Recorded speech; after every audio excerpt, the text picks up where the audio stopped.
Hello, my friends, hello, and welcome once again to stately Vaughan Manor, where Roger and I have returned for a very special weekend report because Roger and I have somehow managed to get 18,000 subscribers. Yay! 18,000 subscribers.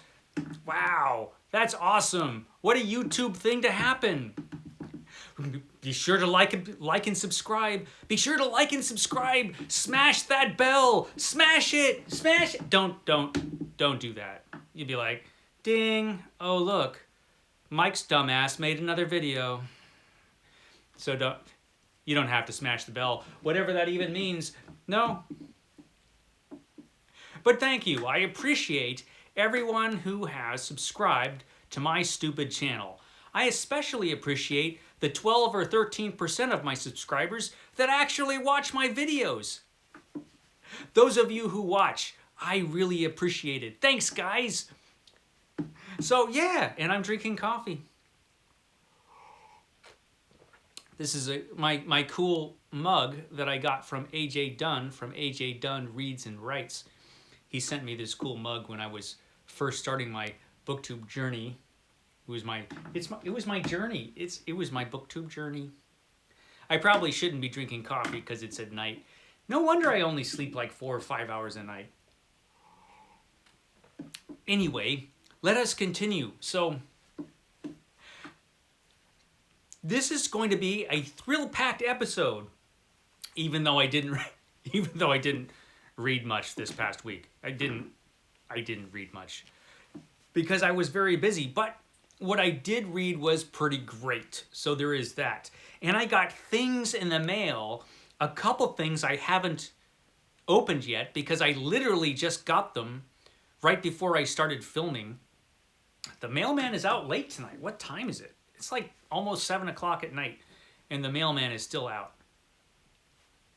Poor fella. Anyway, I got a couple things in the mail to unwrap. I got some things that arrived a few days ago, and it's all very exciting. So let's get right into this action-packed report. The first thing I'm going to talk about is this book, which is taking me a very, very, very long time to read. And that is The Talisman by Stephen King and Peter Straub. Wow, this book. I am this far in this book. I'm on page 490. Now, unfortunately, remember last weekend when I was like, yeah, tomorrow I'm going to have plenty of time to read this book, but I didn't. It turned out there were all kinds of things I actually had to do. That's the problem with weekends. You know, you wait all week to finally have some time to sit around and read, and there's all this stuff to do because you've neglected it all week long. That happens with me. So I didn't read as much of this as I had hoped I would. But I've been reading it, and man, is this a good book. I didn't expect this book to be as good as it is, or as disturbing, or as harrowing. I mean, so young Jack Sawyer, our young 12-year-old protagonist, man, Stephen King and Peter Straub must really, really hate young Jack Sawyer, their protagonist, because, man, the things they do to this poor kid, it can be hard to read at times. Like, I mean, this poor kid, he literally gets, I mean, you know he's going to survive, right? The plot in this is barely there. There's really not much of a plot. The plot to The Talisman is go to a place to get a thing. That is the plot to The Talisman. You've got to go to a place and get a magic thing. That's the plot of The Talisman. But it's in the book, while he's doing that, he has all of these different episodic adventures. So it's kind of like one of those old TV shows where like you have a character wandering around and he has an ultimate goal. Like remember The Fugitive was wandering around and his ultimate goal was to find the one-armed man who killed his wife. And eventually at the very end of the series he did that, but in the meantime he's having all these other adventures. That's kind of like what happens in this book. Jack Sawyer has this ultimate goal, but he has all these other adventures during that time that he's heading towards this goal. And he meets up with people, and, he has some partners that help him through, or just get in his way. That happens too. And it's incredibly harrowing, though, because, like I said, Stephen King and Peter Straub hate Jack Sawyer. So he's this. If you are like very disturbed by child abuse, and really, who wouldn't be? Well, there's a lot of that in here. Poor Jack Sawyer, who's 12 years old, is beaten repeatedly, tortured. This kid's literally tortured, this poor kid. And it can be tough to get through, but it's the payoff, man. The payoffs to his adventures. And it had, so far, it had one of the most emotionally wrenching things happen that I can remember in a book in a long time, which happened right in the middle, and you probably, if you've read this, you know what it is. And of course I'm right on board with this, because when I read a book, I'm in it, right? I'm completely absorbed in the book. It's like literally happening to me while I'm reading it. So, and this book is incredibly tense, because even though Jack is going to get through this, the things he has to go through, you're like, oh my God, what's going to happen to this kid next? So there's like this level of tension through the whole thing. It's pretty awesome. It's pretty awesome. Anyway, so I'm not finished yet. I still have a bunch of it to go. This weekend, I hope to have some time to finish it off. We will see. But I'm also working on Thor. I'm reading Thor. So, I have this project where I'm reading every issue of the first run of Thor, which ended in the mid-90s. And I figure if I read every month that I'm doing this, I started this month, October 5th. I'll be ending October 5th of next year. I figure if every month that I'm doing this, I can read the equivalent of 2 epic collections, then, it'll be no problem to finish Thor. So I'm trying to read more than that. But I should be able to finish this up this weekend, and that'll be 2 epic collections finished for October. And I am on issue 125, When Meet the Immortals. Hercules has shown up. Thor's favorite frenemy, Hercules. There's Marvel Comics version of Hercules. Awesome. He's awesome. They had their first awesome fight, Thor and Hercules. Great stuff. Thor's fantastic. So that's all I've read this week, which I wish was more, but, there you go. I am not the fastest reader on BookTube. We'll see how it goes. But look, I got packages. I've got packages, and I've got some other stuff that showed up here at the Manor. Let's talk about those things. Okay, I know what this is, and I'm really very excited. I have a feeling I know what this is anyway. Let me open up the package, and then I will tell you for sure. See, isn't this exciting? This is thrilling stuff. It's Howard Andrew Jones' The City of Marble and Blood. The City of Marble and Blood by Howard Andrew Jones. So this is Chronicles of Hanuvar, Volume 2. I read the first volume, and that was fantastic. So I've been looking forward to this one. The first one was Lord of a Shattered Land. I did a review of that book. I'll try to remember to link it down below, but if I forget, which I might, just type in Michael K. Vaughan, Lord of a Shattered Land. It'll come right up. But this is City of Marble and Blood, the second book in this series. I'm really glad he sent this, because I'm on this 500 book challenge and I couldn't buy it myself. We should talk about the 500 book challenge. I was gonna talk about this because you might have seen on BookTube, everybody is getting all excited about the Read What You Own challenge, which is rolling around once again. Next month, I think it officially starts. Hey man, I've been doing this since last year. Everybody's deciding, do I read 50 books? Do I read 75 books? Do I go for 100?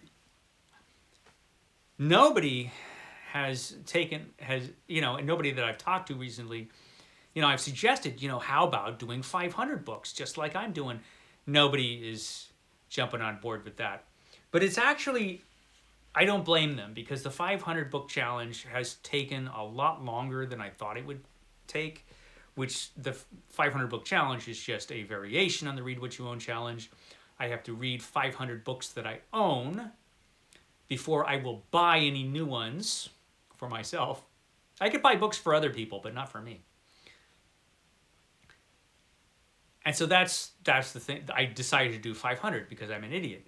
But it's taking a lot longer even to get to 100. I'm on book number 80 right now, which is the Talisman, but it's taken a lot longer than I thought. So I'm thinking that I'm just going to go for 100. I'm just going to go for 100 because this is taking a long time, man. I'm just going to go for 100, and then I'm going to read 400 more books that I already own. I'm not going to stop the challenge. That'll never happen. It seems like it'll never happen. It'll happen like in 5 or 6 years at this rate.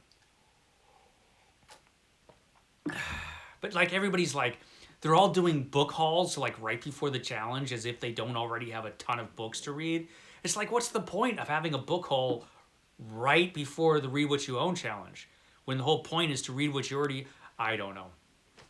I'm just on BookTube. What do I know? I got another package, and this is from Bloodbound Books.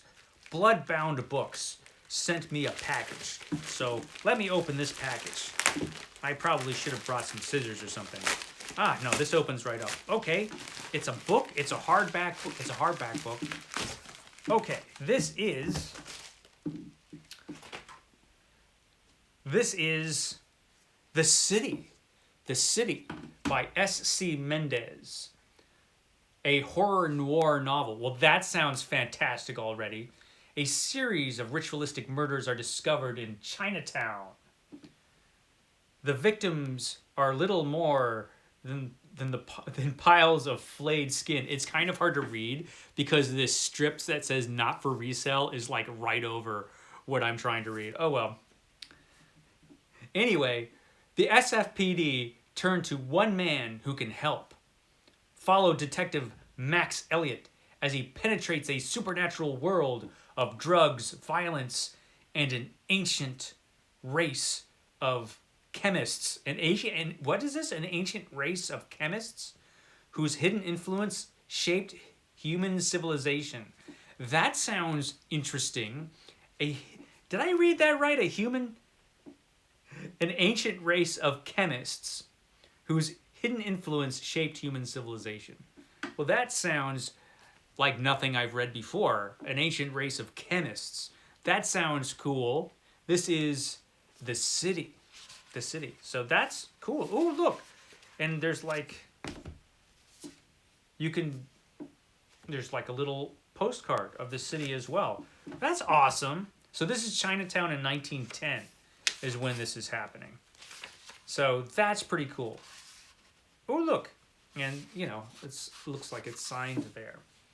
That is really cool. 10/26/23. It's signed to me. That's awesome. So this is cool. I'm going to read this. I'm going to read that. That's really cool. So those are the things I just got today. Excuse me while I drink my coffee. I think it was Steve Donahue who said you're never supposed to drink anything when you're making a video. And you shouldn't have doors in your video either. He has lots of rules, Steve Donahue does. Where was I? Oh, yes. So I got some other exciting things in the mail. Now, this is a book, this next thing, a viewer sent this to me. A very kind and generous viewer sent this to me. Now, this is a book that I already own. I already own this book. But I didn't own this edition of it. And I read half of this book because this book was in 2 volumes. And I read half of it and meant to get to the second half and just never have. And some people have been trying to remind me that I really need to read the rest of this book. But it's been so long, and it's going to be so long before I actually have a chance to read this again, that I'll probably have to start at the beginning. Which is madness, because it's Varney the Vampire. I got this 2-volume Dover set of Varney the Vampire, which is fantastic, frankly. This is fantastic. And these are very small compared to the edition of Varney that I already own. Look at that. That's awesome. So I was like, well, how do they pack all of Varney? Oh, and then I opened it, and then I saw, because we have double columns. It's like these. This is actually a reprint. It originally was in 1 volume, but this is a reprint of the very first edition of Varney in a book. And it has the tiniest print like ever, so they could pack everything in. And it's all double columned of teeny tiny print. Fortunately, my glasses are pretty good, and they need to be to read Varney the Vampire. But it has all of these cool illustrations. And this is since it's a reprint of the first edition, it seems cooler to me than the one I already had. I mean, this is just awesome. And so, yeah, I've got the whole of Varney in these 2 compact little editions. So that was awesome. Thank you, Lise, for sending this to me. That is really cool. So I got Varney the Vampire. Now, of course, this is like, okay, now I have to read Varney the Vampire. But when? When am I going to read it? Now, this book originally was originally a Penny Dreadful. It came out in these little pamphlets every week. I think it was 1844 when it started. I'd have to double check that. But this is from the first book edition, which was in 1847, which is in the Victorian age. So I think I'm not going to read this until another year from this month. And then it'll be Varney Victober. I'm going to have Varney Victober in 24. Varney Victober in 24. So that's when I'll read this. That's all I'm going to be reading in October, and probably might stretch out longer than October, because that's a lot of Varney. It doesn't look like it if you just look at the books, but yeah, trust me, you open it up, that's a lot. So Varney Victober, 1 year from today. Our pal Varney is not going to be happy about us waiting a year to read this book. We might hear something from Varney on that subject very soon, since Halloween's right around the corner. I did get some other things which aren't, well, they're pretty exciting. They actually are pretty exciting, especially this next one. So I got some comics, and I got some Epic collections. Epic collections are finally starting to roll in good numbers. You know, I have to completely redo my Epic collection bookcase yet again, because I have yet another gigantic pile to fit on that bookcase. But this is the Hulk. I love the Hulk. This is the Hulk. The Curing of Dr. Banner. The Curing of Dr. Banner. Now this is cool because a lot of the art is penciled by Sal Buscema. And Sal Buscema is my favorite Hulk artist. I just think he does so great with this character. And this has stories from 1976 to 1978. So there you go, the Hulk. And this is volume 8 of the Hulk Epic Collections. So that's cool. And I got this Epic Collection I really didn't need, but I really wanted it. This is Here Comes Daredevil, the Man Without Fear. This is the Daredevil Epic Collection Volume 2, which has Daredevil stories from 1966 to 1968. I didn't need this because I also have the first Daredevil Omnibus, which has all of these stories in it. But I have every other Daredevil Epic Collection. I gotta have all the Daredevil Epic Collections, so I ordered this. And here it is. Volume 2. I think this is a reprint. This was printed once before, I think. So this is a reprint of Mike Murdoch Must Die. That is the title of this Epic Collection. Mike Murdoch, which is one of the dumbest ideas Stan Lee ever had. And then, finally, One last thing. This is Moon Knight Death Watch. Moon Knight. This is Moon Knight Volume 7. This has stories from 1992 to 1994. And all of these were from, well, most of it is from Mark Spector Moon Knight. That was the 90s series, Mark Spector Moon Knight. We've got Shang-Chi, Master of Kung Fu here. That's pretty awesome.